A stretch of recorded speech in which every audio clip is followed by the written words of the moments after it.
Elizabeth hosts a show called Mfahamu Kiongozi. It's a very enlightening show, very insightful.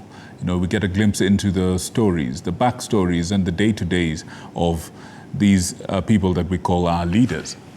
Make sure to make a date with her for Mfahamu Kiongozi. You can also find it, as well as our other programs, on our YouTube channel, TV47KE. You find all of that in there. Now, tonight, Kenyans are eagerly anticipating the Court of Appeal's decision, scheduled to be delivered tomorrow, regarding the government's housing levy plan.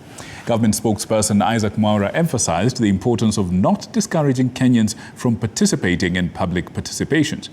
Tomorrow, a three-judge bench led by Lydia Achode will announce the ruling, providing clarity on the tax regime.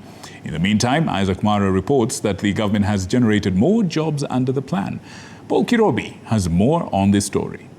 Kenya itanawiri tukiwa na umoja na uzalendo. Asante sana.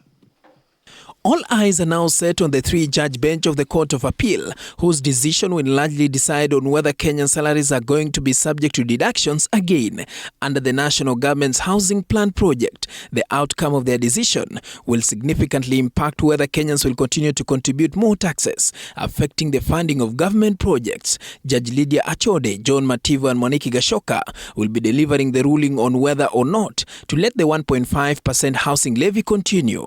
Throughout this week, the National Assembly Committee on Housing has been engaging in public participation to gather input from Kenyans regarding the ongoing progress in housing matters, with government spokesperson Isaac Mwaura reiterating that the housing project should not be stopped since it gives Kenyans job opportunities. It is not okay to deter Kenyans from doing public participation. That is a constitutional right.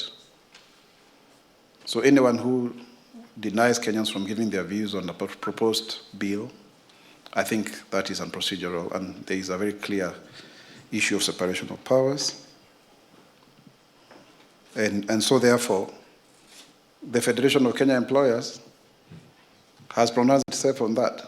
The Federation of Kenya Employees, however, argues that the government's housing plan is a long overdue process since it has been there all along, but should be effected without overburdening Kenyans who are overstretched. Before the court made its decision to permit the taxation of Kenyans, Attorney General Justin Muturi argued that over the past 6 months, the housing plan had generated more than 120,000 jobs. The Kenya Kwanza government has been targeting to employ at least 200,000 youths every single year under the government housing project. But now the question that begs is, where will these people go after the projects are done?